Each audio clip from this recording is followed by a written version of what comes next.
जयशंकर प्रसाद।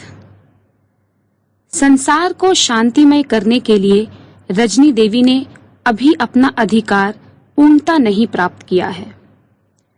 अंशुमाली अभी अपने आधे बिंब को प्रतिरीचि में दिखा रहे हैं। केवल एक मनुष्य अबुर्दगिरी सुदृढ़ दुर्ग के नीचे एक झरने के तट पर बैठा हुआ उस अर्ध स्वर्ण पिंड की ओर देखता है और कभी-कभी दुर्ग के ऊपर राजमहल की खिड़की की ओर भी देख लेता है। फिर कुछ गुनगुनाने लगता है। घंटों उसे वैसे ही बैठे बीत गए। कोई कार्य नहीं, केवल उसे उस खिड़की की ओर देखना। अकस्मात एक उजाले की प्रभा उस नीची पहाड़ी भूमि पर पड़ी और साथ ही किसी वस्तु का शब्द भी हुआ, परंतु उस युवक का ध्यान उस ओर नहीं था। वो तो उस खिड़की में सुंदर मुख की ओर देखने की आशा से उसी ओर देखता रहा जिसने केवल एक बार उसे झलक दिखाकर मंत्रमुग्ध कर दिया था। इधर उस कागज में लिपटी हुई वस्तु को एक अपरिचित व्यक्ति जो छिपा खड़ा था उठाकर चलता हुआ। धीरे धीरे रजनी की गंभीरता उस शैल प्रदेश में और भी गंभीर हो गई और झाड़ियों में तो अंधकार मूर्तिमान हो बैठा हुआ ज्ञात होता था। परंतु उस युवक को इसकी कुछ भी चिंता नहीं थी और जब तक उस खिड़की में प्रकाश था तब तक वो उसी ओर निर्निमेष देख रहा था और कभी-कभी अस्फुट स्वर से वो गुनगुनाहट उसके मुख से वनस्पतियों को सुनाई पड़ती। जब वो प्रकाश बिल्कुल न रहा तब वो युवक उठा और समीप के झरने के तट से होते हुए उसी अंधकार में विलीन हो गया। दिवाकर की पहली किरण ने जब चमेली की कलियों को चटकाया तब उन डालियों को उतना ही ज्ञात हुआ जितना कि एक युवक के शरीर स्पर्श से उन्हें हिलना पड़ा, जो कि कांटे और झाड़ियों का कुछ भी ध्यान ना करके सीधा अपने मार्ग का अनुसरण कर रहा था। वो युवक फिर उसी खिड़की के सामने पहुंचा और जाकर अपने पूर्व परिचित शिलाखंड पर बैठ गया और पुनः वही क्रिया आरंभ हुई। धीरे धीरे एक सैनिक पुरुष ने आकर उस युवक के कंधे पर हाथ रखा। युवक चौंक उठा और क्रोधित होकर बोला, तुम कौन? आगंतुक हंस पड़ा और बोला, यही तो मेरा भी प्रश्न है कि तुम कौन हो और क्यों इस अंतःपुर की खिड़की के सामने बैठे हो और तुम्हारा क्या अभिप्राय है? युवक, मैं यहाँ घूमता हूँ और यही मेरा मकान है। मैं जो यहाँ बैठा हूँ मित्र, वो बात ये है कि मेरा एक मित्र इसी प्रकोष्ठ में रहता है। मैं कभी कभी उसका दर्शन पा जाता हूँ और अपने चित्त को प्रसन्न करता हूँ। सैनिक, पर मित्र, तुम नहीं जानते कि ये राजकीय अंतःपुर है। तुम्हें ऐसे देखकर तुम्हारी क्या दशा हो सकती है और महाराज तुम्हें क्या समझेंगे? युवक, जो कुछ हो, मेरा कुछ असत अभिप्राय नहीं है। मैं तो केवल सुंदर रूप का दर्शन ही निरंतर चाहता हूँ और यदि महाराज भी पूछें तो यही कहूंगा। सैनिक, तुम जिसे देखते हो वो स्वयं राजकुमारी है और तुम्हें कभी नहीं चाहती, अतएव तुम्हारा ये प्रयास व्यर्थ है। युवक, क्या वो राजकुमारी हैं? तो चिंता क्या, मुझे तो केवल देखना है। मैं बैठे बैठे देखा करूंगा, पर तुम्हें ये कैसे मालूम कि वो मुझे नहीं चाहती? सैनिक, प्रमाण चाहते हो? एक पत्र देकर, ये देखो। युवक उसे लेकर पढ़ता है। उसमें लिखा था, युवक, तुम क्यों अपना समय व्यर्थ व्यतीत करते हो? मैं तुमसे कदापि नहीं मिल सकती। क्यों महीनों से यहाँ बैठे बैठे अपना शरीर नष्ट कर रहे हो?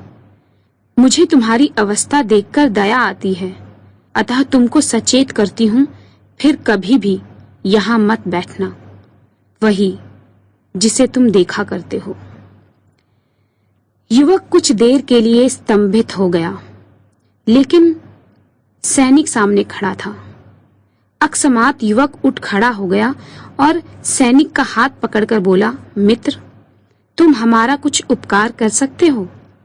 यदि करो तो कुछ विशेष परिश्रम ना होगा। सैनिक, कहो क्या है? यदि हो सकेगा तो अवश्य करूंगा। तत्काल उस युवक ने अपनी उंगली एक पत्थर से कुचल दी और अपने फटे वस्त्र में से एक टुकड़ा फाड़कर तिनका लेकर उसी रक्त से टुकड़े पर कुछ लिखा और उसे सैनिक के हाथ में देकर कहा, यदि हम ना रहें तो इसको उस निष्ठुर के हाथ में दे देना, बस और कुछ नहीं। इतना कहकर युवक ने पहाड़ी पर से कूदना चाहा, पर सैनिक ने उसे पकड़ लिया और कहा, रसिया, ठहरो। युवक अवाक हो गया, क्योंकि अब 5 प्रहरी सैनिक के सामने सिर झुकाए खड़े थे और पूर्व सैनिक स्वयं अबुर्दगिरी के महाराज थे। महाराज आगे हुए और सैनिकों के बीच में रसिया। सब सिंह द्वार की ओर चले। किले के भीतर पहुंचकर रसिया को साथ में लिए हुए महाराज एक प्रकोष्ठ में पहुंचे। महाराज ने प्रहरी को आज्ञा दी कि महारानी और राजकुमारी को बुला लाओ। वो प्रणाम कर चला। महाराज, क्यों बलवंत सिंह, तुमने अपनी ये क्या दशा बना रखी है? रसिया चौंक कर, महाराज को मेरा नाम कैसे ज्ञात हुआ? महाराज, बलवंत, मैं बचपन से तुम्हें जानता हूं और तुम्हारे पूरे पुरुषों को भी जानता हूं। रसिया चुप हो गया। इतने में महारानी भी राजकुमारी को साथ लिए हुए आ गई। महारानी ने प्रणाम कर पूछा, क्या आज्ञा है? महाराज, बैठो, कुछ विशेष बात है, सुनो और ध्यान से उत्तर दो। ये युवक जो तुम्हारे सामने बैठा है एक उत्तम क्षत्रिय कुल का है और मैं इसे जानता हूं।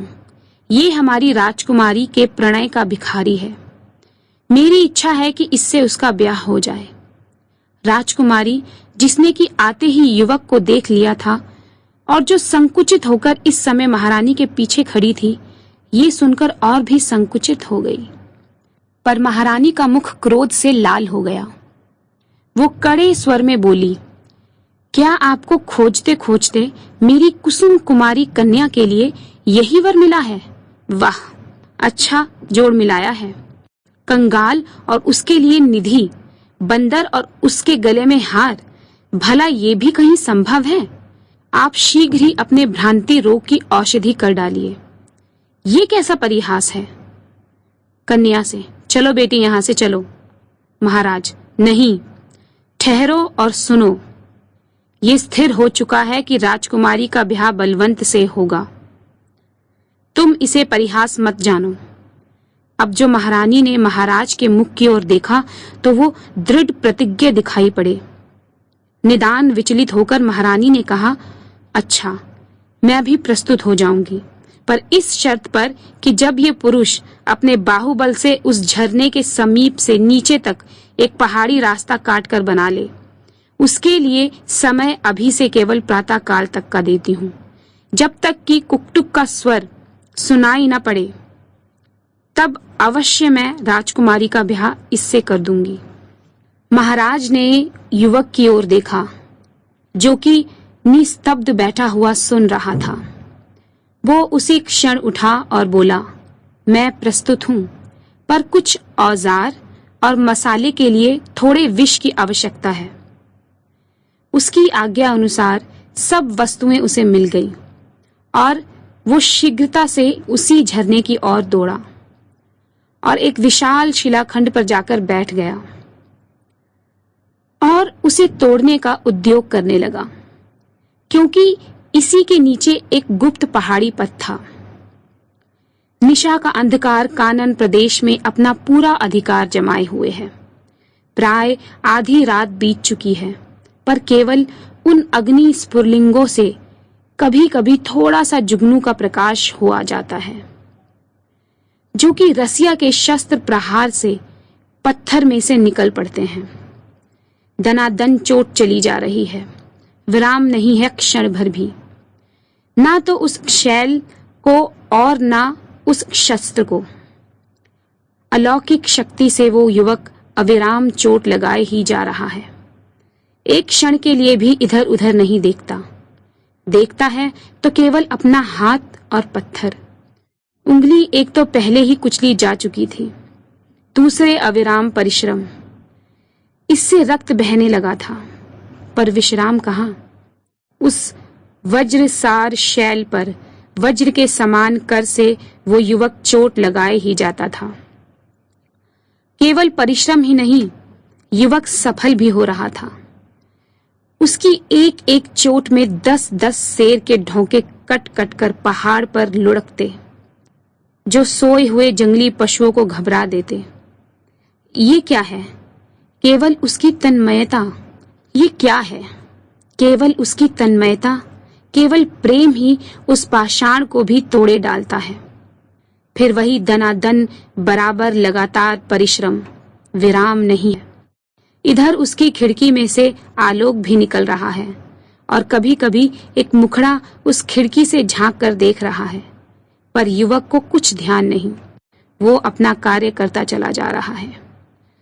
अभी रात्रि के जाने के लिए पहर भर है। शीतल वायु उस कानन को शीतल कर रही है। अकस्मात तरुण कुक्कुट कंठनाद सुनाई पड़ा, फिर कुछ नहीं। वो कानन एकाएक शून्य हो गया। ना तो वो शब्द ही है और ना तो पत्थरों से अग्नि स्फुलिंग निकलते हैं। अकस्मात उस खिड़की में से एक सुंदर मुख निकला। उसने आलोक डालकर देखा कि रसिया एक पात्र हाथ में लिए है और कुछ कह रहा है। इसके उपरांत वो उस पात्र को पी गया और थोड़ी देर में वो उसी शिलाखंड पर गिर पड़ा। ये देख उस मुख से भी एक हल्की चीत्कार निकली। खिड़की बंद हो गई, फिर केवल अंधकार रह गया। प्रभात का मलय मारूत उस अर्बुदगिरी के कानन में वैसी क्रीड़ा नहीं कर रहा था जैसी पहले करता था।